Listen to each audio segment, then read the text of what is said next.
Dear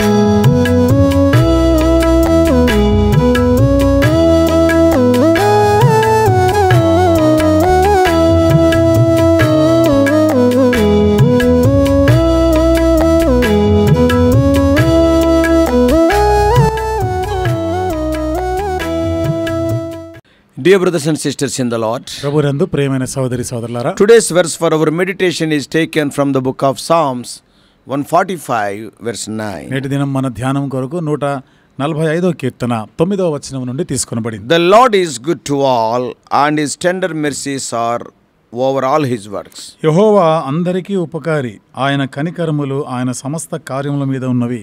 Psalm 145 commands all its readers, indeed all flesh from every generation. 145వ కీర్తన తన చదువరులందరికీ సమస్త శరీరులకు కూడా ఆజ్ఞాపిస్తున్నది. In verse 21, 21వ వచనంలో, verse 13, 13వ వచనంలో what it is commanding? ఏమని ఆజ్ఞాపిస్తా To ఉంది? praise God the King who reigns over the universal kingdom. కాబట్టి విశ్వం అంతటిని కూడా రాజ్యమేలుతున్నటువంటి ఆ రాజుని స్తుతించాలి. That is what we read in verses 11 to 13. ఇది 11 నుండి 13 వచనాల్లో చదవచ్చు. And in so doing provides us with a characterization of the kingdom and his king. ఆ విధంగా చేయటం వలన ఆయన ఒక రాజ్యము, ఆయన ఒక రాజుగా మనం ఆయన గుర్తిస్తా ఉన్నాం. No, it is talking about the characteristics of the kingdom and the king. రాజ్యము, ఆ రాజు యొక్క ఆ లక్షణాల గురించి మాట్లాడుతాం. Yeah, that is written in from verses 8 to 20. 8 నుండి 20 వచనాల్లో ఆ మాటలు రాయబడ్డాయి. This psalm then, which effectively concludes the content of the Psalter and serves as an introduction to the final Hallelujah Psalms.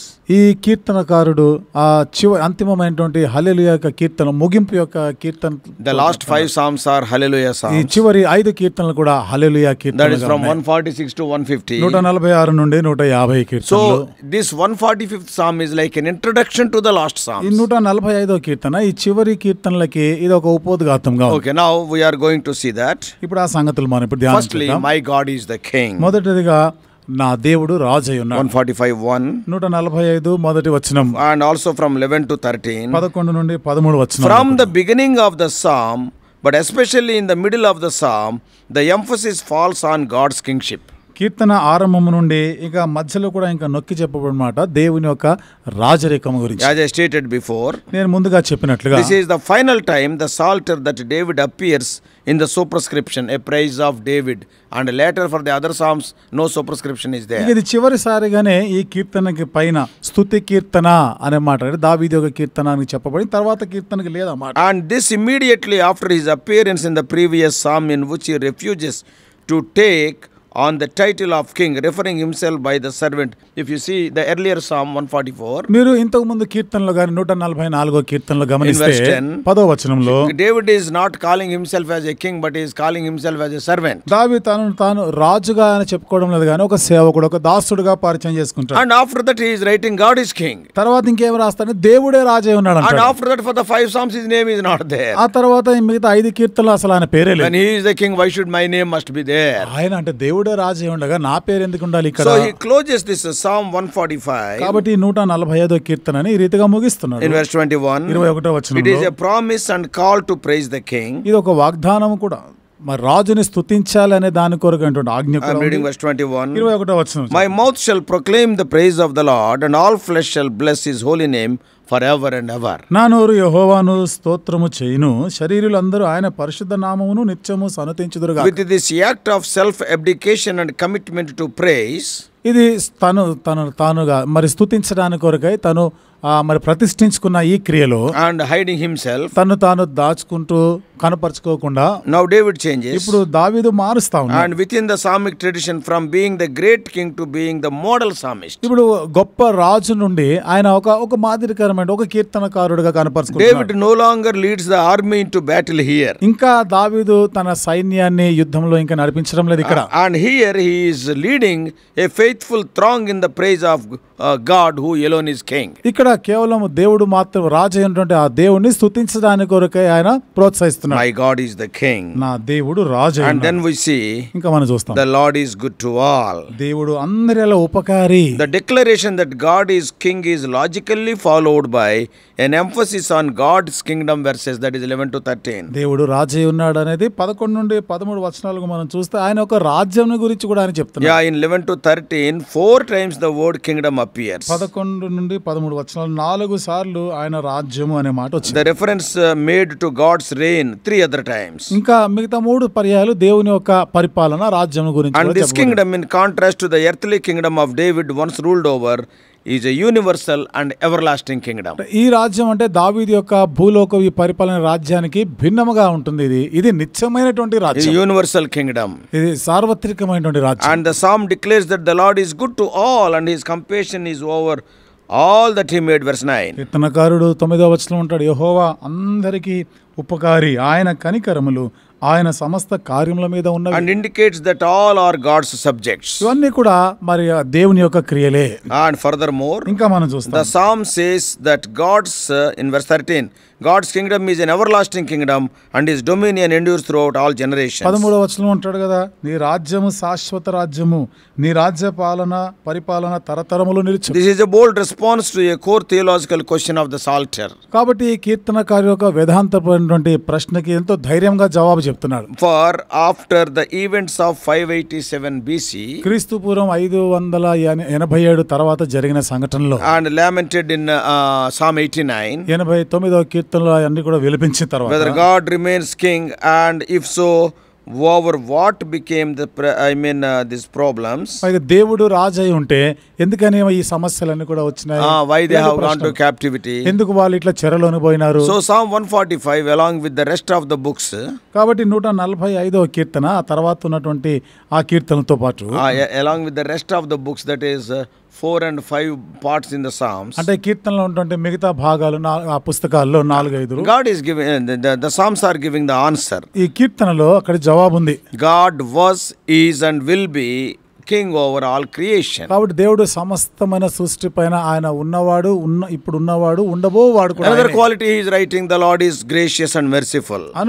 మరొక లక్షణం రాస్తున్నాడు, దేవుడు కృపగలవాడు, ఆయన కనికరం వాడు, బలమైనవాడు. The claim that God is the king over a universal and eternal kingdom raises a question. కాబట్టి దేవుడు సమస్త విశ్వానికి రాజు అయినాడు, శాశ్వతమైనటువంటి రాజుగా చెప్తున్నప్పుడు ఒక ప్రశ్న వస్తుంది, what kind of king is God? ఏ రకమైనటువంటి రాజు ఈ దేవుడు? And the psalm provides the answer. ఈ కీర్తనలోనే దానికి జవాబు ఉంది. The psalmist first reaches back to Exodus in order to describe God the king. దేవుడే రాజు అయి ఉన్నాడనే దానికి ఈ కీర్తన నిర్గమకాండానికి తీసుకున్నాడు. The Lord is gracious and merciful. దేవుడు దయగలవాడు, ఆయన కృపగలవాడు, slow to anger, కాబట్టి ఆయన త్వరగా కోపపడవాడు and కాదు, abounding in steadfast love. ఆయన స్థిరమైనటువంటి ప్రేమ గలవాడు. These qualities are God mentioned to Moses in Exodus. ఈ లక్షణాలన్నీ కూడా దావీదు మోషే దేవుని గురించి మాట్లాడుతున్న నిర్గమకాండంలో God spoke to Moses. దేవుడు మోషేతో మాట్లాడాడు. So the Lord is good to all. కాబట్టి దేవుడు అందరికీ ఉపకారి. In verses 8 and 9, 8-9 his compassion is over all that he has made. కాబట్టి ఆయన సమస్త కార్యముల మీద ఆయన కనికరం ఉంది. The simple and attractive description of God is a citation and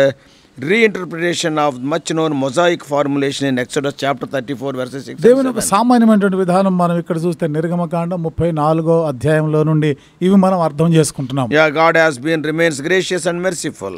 దేవుడు దయగలవాడు, కృపగలవాడుగా ఉన్నాడు. But the formulation has been updated in at least 2 significant ways. అయితే ఇక్కడ మనం చూస్తాం దాన్ని ఇంకా 2 ప్రాముఖ్యమైనటువంటి విధానంలో నూతనపరచబడ్డాయి. First of all, మొదటిదిగా all reference to sin has been solved. పాపానికి సంబంధించినటువంటి సమస్య పరిష్కారమైంది. Secondly, రెండవది, the extent of God's compassion, that is God's rule, is extended beyond Israel, include all that he has made as noted above. దేవుని యొక్క కనికరములు సమస్తమైనటువంటి వంశంలో ఇశ్రాయేలీయులకు మాత్రమే కాకుండా సమస్త వంశంలో కూడా ఆయన కనికరం. So the psalm takes up the task of describing God as the king again in verse 14. మళ్ళా 14వ వచనంలో ఈ కీర్తనకారుడు దేవుడిని మళ్ళా రాజుగా అని చెప్తాడు. And it continues up to verse 20. 20వ వచనం దాకా అట్లా కొనసాగుతుంది. More specifically, these verses list God's subjects who receive God's graciousness and mercy and God slow to anger and steadfast love. ఇంకా నిర్దిష్టంగా మనం చూస్తే దేవుడు త్వరగా కోపపడేవాడు కాదు, ఆయన తన ప్రజలను ప్రేమించేవాడు, కనికరం చూపవాడు. The list appropriately begins with the favored among God's people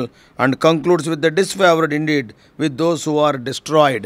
So God is gracious to them also. దేవుడు వారిలో కూడా దయగలవాడు, It started with God's people. దేవుని యొక్క ప్రజలతో ఇది ఆరంభించబడింది. God favors them. దేవుడు వారంటే ఇష్టపడతాడు. And even concludes with the disfavored people also. అంతేకాకుండా ఆయనకి ఇష్టం లేని వారి ఎడల కూడా తన దయను So చూపిస్తున్నాడు. as stated earlier in this psalm, ఈ కీర్తనలో ఇంతకు మునుపు చెప్పినట్టు God embraces all that he has made. దేవుడు చేసిన వాటన్నిటి కూడా ఆయన హత్తుకుంటున్నాడు. Verse 15. 15వ వచనం. All who look to you. నీ వైపు చూచువారు అందరూ కూడా. And verse 18. 18వ వచనం. All who call on him. తనకు మొరపెట్టు వారికి. Verse 19. 19వ వచనం. All who fear him. ఆయన ఎడల భయభక్తులు Verse గలవారందరికీ. 20. 20వ వచనం. All who love him. తన్ను ప్రేమించిన But వారందరినీ. there is a group God prioritizes over all others in the kingdom, so appears the first among equals in the list.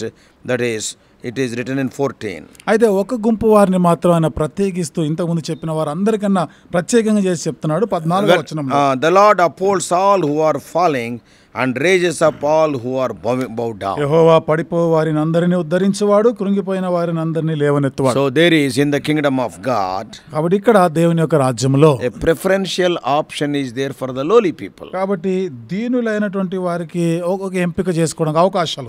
They got some special place. వారికి ఒక ప్రత్యేక స్థానం ఉంది అక్కడ. If you are a lowly person, నువ్వు దీనుడు అయితే God attends to the vulnerable and the downtrodden with a special care and concern. కాబట్టి దేవుడు కృంగిపోయిన వారిని, మరి ఎంతో కింద స్థాయిలో ఉన్న వారిని ఎడల దేవుడు ఒక ప్రత్యేకమైనటువంటి శ్రద్ధ చూపిస్తున్నాడు. God's kingdom is for all. దేవుని యొక్క రాజ్యం అనగా, But in order, it is for all. ఇది అందరి కొరకైనది. But in order for it to be for all, ironically, the wicked must be excluded. ఇది అందరి కొరకైన చెప్పినప్పుడు ఇక్కడ మనం దుష్టులైనటువంటి వారు దీనికి మినహాయించబడి ఉంటారు. That they appear last in the list. వీరు ఆ జాబితాలో చివరిగా కనబడతారు. They are farthest from the falling and who are bowed down. వారు ఎంతో దూరంగా ఉన్నటువంటి వారు సాగిల పడిన నుంచి దూరంగా ఉన్నవారు. These fallen oppressed people, they will be given special attention. ఇక్కడ ఈ పడిపోయిన వారు, కృంగిపోయిన వారికి అయితే ఒక ప్రత్యేకమైనటువంటి శ్రద్ధ వారికి చూపిస్తారు. Yeah, the act of receiving the lowly includes the rejection of the oppressors. కాబట్టి మరి బాధించబడిన వారు, దీనులైనటువంటి వారిని కూడా ఆయన అంగీకరిస్తున్నాడు. బాధించబడిన వారిని అంగీకరిస్తున్నాడు అంటే, బాధించబడిన వారిని అంగీకరిస్తున్నాడు అంటే బాధించు వారిని దూరం పెట్టాడు. బాధించు వారిని దూరం పెట్టాడు. Those people who are oppressed, they are received. వాటి ఎవరైతే మరి బాధించబడ్డారో వాళ్ళని చేర్చుకుంటున్నారు. The destruction of the wicked too is a necessary expression of God's grace and mercy. They must be, yes, if they are wicked people, they must be destroyed. దుష్టులైనటువంటి వారైతే, భక్తిహీనులైనటువంటి వారైతే నాశనం చేయబడవలసిందే. That also shows his grace and mercy. They are not allowed into the kingdom of God. అది కూడా దేవుని యొక్క కృప కనికరాన్ని చూపిస్తుంది. ఎందుకని వారు దేవుని రాజ్యంలోనికి అనుమతించబడలేదు. The conclusion of these details from A to Z, from the beginning to the ending. ఈ ఆది నుండి అంతం వరకు ఈ వివరాల్లోనే ముగింపు ఏమిటి? The praiseworthy character of God, the king appropriately concludes with a commitment and a call to praise by its head cantor David.